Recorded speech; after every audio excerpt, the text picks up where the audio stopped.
Around in your car, so my car has no air conditioning. For this week, 2 parshas, so we're only going to do one parsha kind of speech here. Pasuk says, "Vayiktzoi Moshe al pekudei hachayil." Moshe got angry. He was upset. He got angry at the soldiers, at the commanders. He was upset with the commanders of the army. Why? Because the commanders of the army left the Bnei Midian, left them alive. They went to have a milchama with Midian, and the commanders of the army did not kill the Bnei Midian. So Moshe says, the pasuk says that Moshe was angry, and because these were the Bnei Midian who convinced the Bnei Yisrael to do Averis, and because of that, 24,000 Yidden died, and they went to milchama, and they came back and they said they didn't kill the Bnei Midian. The pasuk says, "Vayiktzoi Moshe." Moshe was actually angry.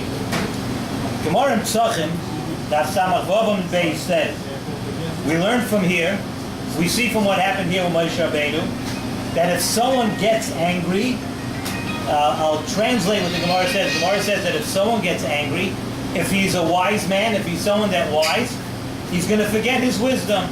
Someone who's angry. And we all know that what happened with Moshe Rabbeinu. There's 3 times in the Torah that the Torah tells us that Moshe Rabbeinu got angry. What were the 3 times? The first time we know was after Nadav and Avihu, were nifter. So Moshe got angry when he thought that Aaron HaKohen may have made an error in a halacha of Hilchos Avelos by Karbonos. So the pasuk says over there that Moshe got angry. The second time Moshe got angry, we know Moshe hit the rock. Moshe hit the rock and he was angry. And the third time that the Torah says that Moshe got angry is here in this week's parsha. Moshe was angry about the Masei here with Midian. And what happened?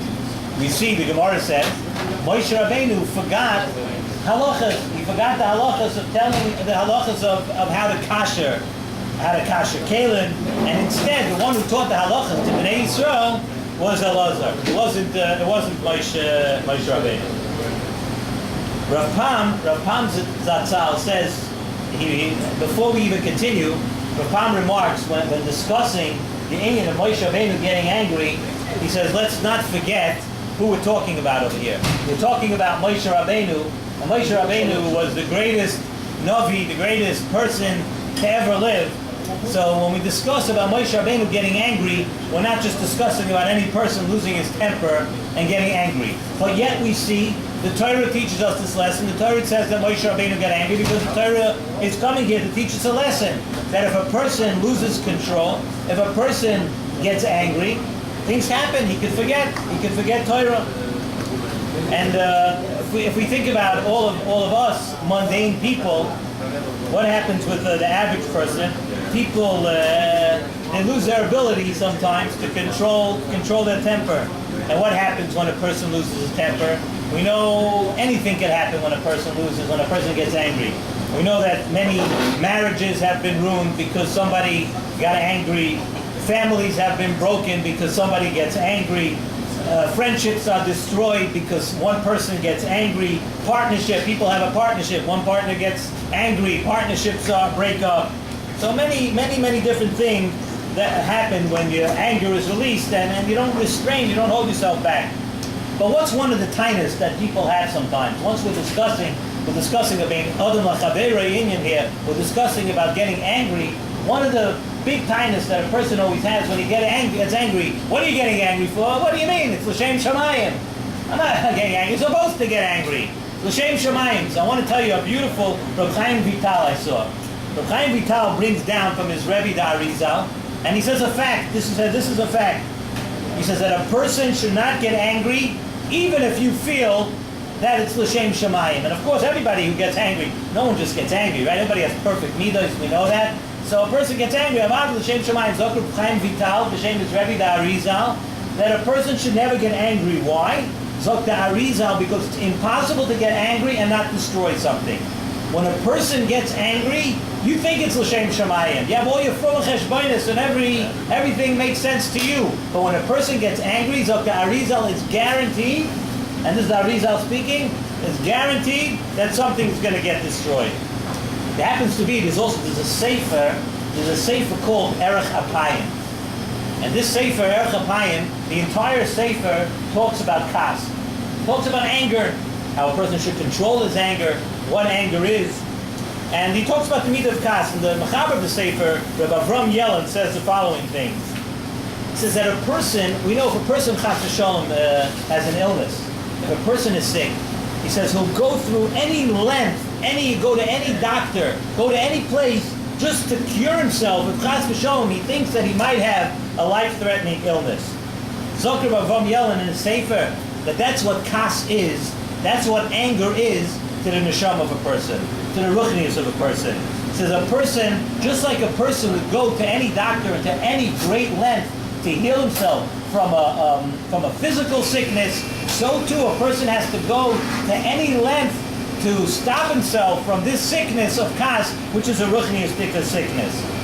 And it's interesting, Rav Pam in his sefer, Rav Pam says that I don't know how many people here, all the bachrim and the children here, for sure, did not ever get to meet.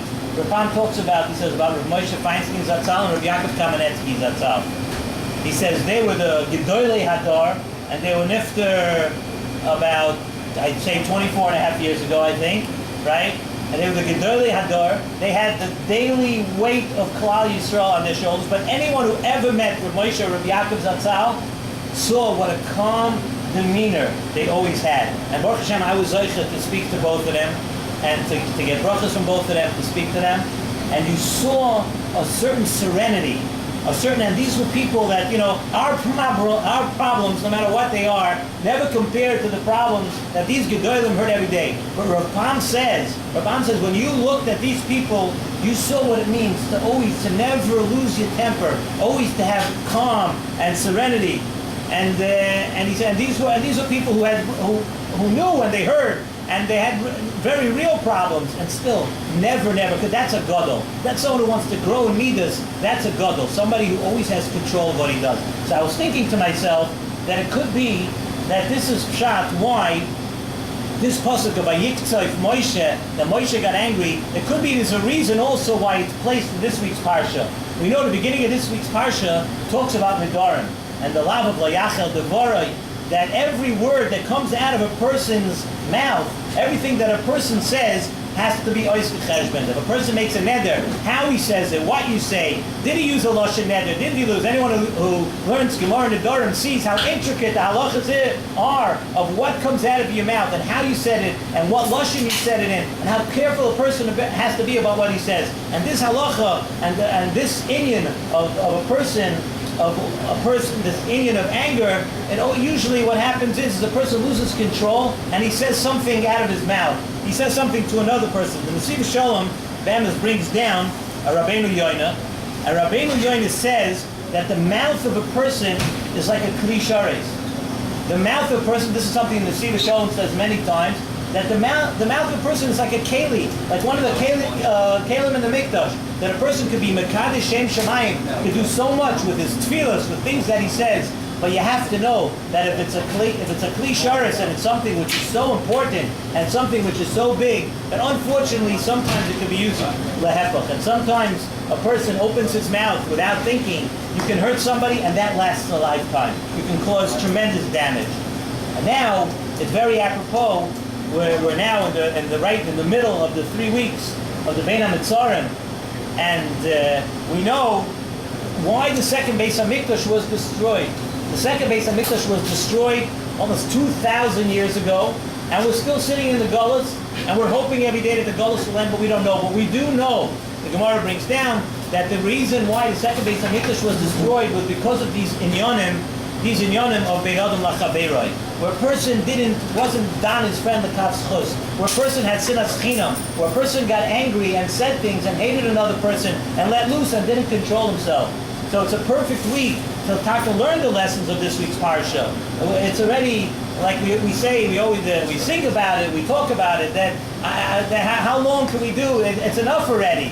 We see all the problems, the things that are happening in Klal Yisrael. Every day brings another tzara, another thing, anyone who went to the Chai Lifeline dinner last night saw what's going on just in this town of Lakewood alone. And it says, it's black and white. It tells us why children get sick. It tells us why we end up, why we're in this gullus. And we should take these lessons, and we should be able to acquire what we're going to say at the end of this week's parsha. Taka chazak v'nis chazek. We should strengthen ourselves, and we should take these lessons and be zoicha to Makabel Mashiach, and that Tisha B'Av, which is coming in a week and a half, should be a Yom Tov.